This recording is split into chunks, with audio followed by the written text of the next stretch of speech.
Siang. Kami dari kelompok 4 akan mempresentasikan PPDKB mengenai network analysis, di mana dengan anggota kelompoknya ada Zahra Fauzia, Nadila Ramadhani, Sahla Widiawati, Sabrina Kesia, dan Jessica Zaneti. Baiklah, dengan pertama akan disampaikan oleh rekan saya. Pendahuluan analisis network atau network analysis adalah metode untuk mempelajari pola hubungan dan struktur keterkaitan antar elemen dalam sebuah sistem yang berbentuk jaringan. Dalam analisis ini, setiap elemen dianggap sebagai node atau titik, dan hubungan antar elemen dianggap sebagai edge atau garis.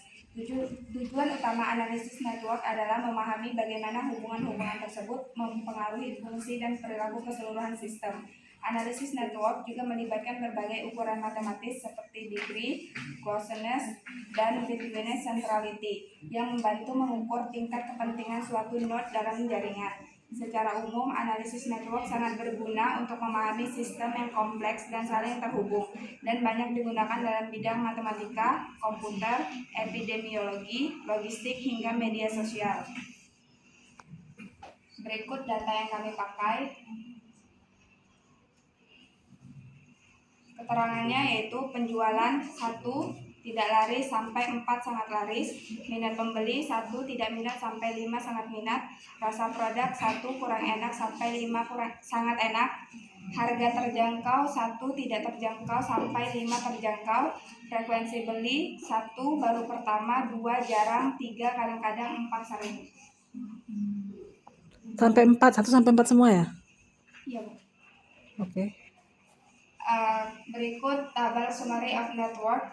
Interpretasinya yaitu analisis menunjukkan bahwa produk Cireng memiliki jaringan hubungan antar variabel yang lebih padat, ditunjukkan oleh jumlah koneksi yang lebih banyak dan sparsity yang lebih rendah. Ini berarti faktor-faktor seperti rasa, harga, minat, dan frekuensi beli saling mempengaruhi secara kuat dalam membentuk keputusan pembelian Cireng.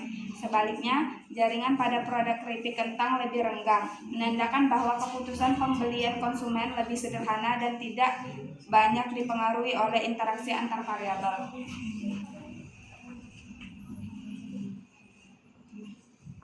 Selanjutnya, pada produk Cireng sini, variabel yang paling berpengaruh dalam jaringan adalah frekuensi beli, terlihat dari nilai expanded influence dan strength yang paling tinggi.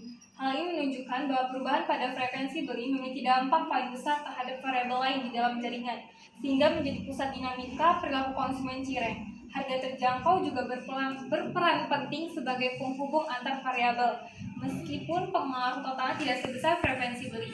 Sebaliknya, pada produk keripik kentang, minat pembeli menjadi variabel yang paling berpengaruh karena memiliki nilai expanded influence tertinggi, menandakan bahwa minat memiliki dampak paling besar terhadap hubungan antar variabel dalam jaringan keripik. Selain itu, rasa produk dan harga terjangkau juga muncul sebagai variabel yang memiliki kedekatan tinggi dengan variabel lain, meski tidak sekuat minat pembeli dalam pengaruh sistem secara keseluruhan. Secara umum, kedua jaringan menunjukkan bahwa variabel paling sentral berbeda pada tiap produk, sehingga strategi pengelolaan faktor kunci juga perlu disesuaikan. Selanjutnya untuk tabel weight matrix, interpretasinya pada produk Cireng, hubungan paling dominan dalam jaringan adalah pengaruh harga terjangkau terhadap frekuensi beli, yang menunjukkan bahwa persepsi harga sangat menentukan seberapa sering konsumen membeli. Harga terjangkau juga meningkatkan minat pembeli, yang selanjutnya ikut mendorong frekuensi pembelian. Sementara itu, pada produk keripik kentang, minat pembeli menjadi faktor yang paling kuat mempengaruhi frekuensi beli, sehingga perilaku pembelian keripik lebih didorong oleh ketertarikan konsumen daripada aspek harga. Hubungan lain seperti rasa produk menunjukkan kontribusi yang lebih lemah atau bahkan negatif terhadap penjualan. Secara keseluruhan, Cireng lebih dipengaruhi oleh persepsi harga, sedangkan keripik lebih dipengaruhi oleh minat konsumen. Selanjutnya, network plot Cireng menampilkan jaringan yang cukup padat dengan banyak hubungan antar variabel. Frekuensi beli dan harga terjangkau menjadi pusat jaringan yang paling banyak terhubung. Garis tebal menunjukkan hubungan kuat dari harga terjangkau ke frekuensi beli dan minat pembeli.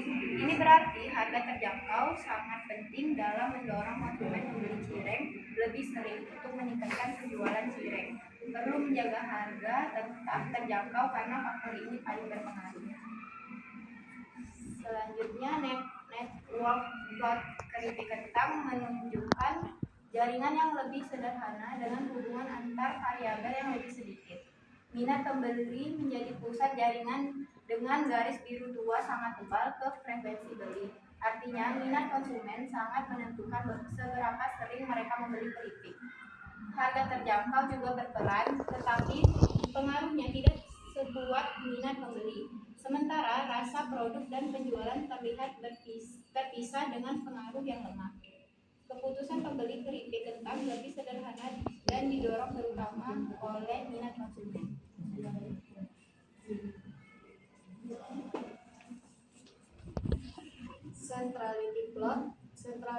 Centrality plot membandingkan peran variabel pada kedua produk. Garis merah itu cireng dan biru itu keripik kentang. Pada cireng, frekuensi beli memiliki nilai tertinggi di hampir semua ukuran sentralitas. Menunjukkan variabel ini saling berpengaruh sebagai penghubung utama. Harga terjangkau juga berperan penting. Sebaliknya, pada keripik kentang, minat pembeli memiliki nilai expected influence tertinggi. Artinya, minat konsumen menjadi faktor paling berpengaruh. Perbedaan ini menunjukkan cireng lebih bergantung pada pola pembelian berulang, sedangkan keripik kentang lebih digerakkan oleh minat awal konsumen. Saya kembalikan kepada Bapak. Baiklah, kesimpulannya yaitu analisis network menunjukkan perbedaan mendasar dalam pola perilaku pembelian antara cireng dan keripik kentang. Cireng memiliki jaringan yang lebih kompleks dan padat dengan banyak interaksi antar variabel, di mana frekuensi beli dan harga terjangkau menjadi faktor paling sentral. Harga terjangkau sangat berpengaruh dalam mendorong frekuensi pembelian dan minat konsumen, menunjukkan bahwa strategi penetapan harga menjadi kunci utama keberhasilan penjualan cireng. Sebaliknya, keripik kentang memiliki jaringan yang lebih sederhana dengan minat pembeli sebagai faktor paling dominan yang menggerakkan frekuensi beli. Keputusan pembelian keripik lebih dipengaruhi oleh ketertarikan awal konsumen daripada pertimbangan harga. Perbedaan struktur jaringan ini mengindikasikan bahwa kedua produk memerlukan strategi pemasaran yang berbeda. Cireng perlu fokus pada pemeliharaan harga terjangkau untuk mempertahankan pembelian berulang, sedangkan keripik kentang lebih memerlukan strategi yang meningkatkan minat dan daya tarik produk kepada konsumen. Sekian presentasi dari kelompok kami. Apakah dari Ibu ada saran dan teman-teman apakah ada yang ingin ditanyakan? Jika ada yang bertanya, simpan dulu pertanyaannya, dicatat ya Ananda. Ibu tertarik sekali dengan datanya tadi. Ananda pakai itu hari atau apa? Coba ke data dulu Ananda. Ini kelompok ini bernilai plus ya dibanding kelompok yang lainnya karena dipisah antara cireng dengan keripik kentangnya ya. Ini datanya coba jelaskan dulu hari penjualan atau gimana? Nah, berarti di setiap hari itu Ananda tanyai kepuasan pelanggan kemudian ambil modusnya atau gimana? Kepuasan ada nggak di sini? Ah? Coba lihat variabelnya apa aja? Tadi variabelnya ada kan dijelasin di slide mana gitu? Coba lihat. Nah, itu penjualan, minat. Oh, nggak ada kepuasan. Oke, minat ya. Rasa produk. Minat ini dari mana lihatnya? Tidak minat, sangat minat. Karena ini hari kan, berarti Ananda tuh misalkan ada pelanggan nih dalam satu hari itu 10. Berarti Ananda ambil modus kan kalau ordinal nggak boleh dirata-ratakan. Berarti misalkan atau gimana kesimpulannya? Minat perorangan, oke. Kriterianya gimana? Ada nggak? Bisa dijelaskan. Kalau nggak ditulisin berarti dijelaskan. Misalnya 10 orang itu berarti sangat minat berarti. anggap aja 88 orang gitu dia membeli Per hari. satu hari satu orang kan asumsikan gitu. Hah? Gimana sih? Kok satu hari satu orang? Misalkan berapa orang yang beli? Ya, betul kata Miss Diana tuh. Misalkan 1 sampai 10 itu rendah atau sangat rendah. 11 sampai 20 misalkan rendah 21 sampai 30 yang beli. Paling banyaknya satu hari beli berapa orang? 13 orang, berarti 1 sampai 3 sangat rendah, 4 sampai 6 dan seterusnya gitulah ya. Harusnya gitu untuk ininya, karena Anda per hari di datanya, kecuali per responden. Itu harus jelas juga, jangan campur-campur aduk. Misalkan per hari, berarti semua variabel itu dihitungnya per hari. Kalau per responden berarti ditanyai satu orang responden per baris itu. Satu baris itu satu responden. Ini gimana nih? Kenapa? Per responden ini. Respondennya ada 88 orang. Siapa aja itu? Kami kalau ada yang beli itu kami catat Bu. Yang beli Oh gitu. Oh jadi satu orang misalkan nah gimana itu kalau misalkan satu baris itu satu orang, misalkan penjualan tidak laris sangat laris, berarti tergantung, kalau nggak beli berarti dia di hari itu tidak laris. Berarti ada nggak yang kayak gitu, tidak laris, tidak minat, kurang berarti semua karena dia tidak, misalnya gini, dia tidak beli, terus gimana caranya dia menyimpulkan itu kurang enak atau nah gimana itu, coba jelaskan. Misalkan dia nggak beli nih, atau tidak laris itu maksudnya, atau satu orang ini memang harus membeli, setidaknya dia membeli satu. Berarti kalau satu harus jelas juga kriterianya Ananda, maksudnya itu dari mana seperti kelompok tadi itu, kelompok sebelumnya, kelompok 3 dijelaskan misalkan sekian itu kategorinya, berarti dia ini apa, coba siapa yang bisa jelaskan?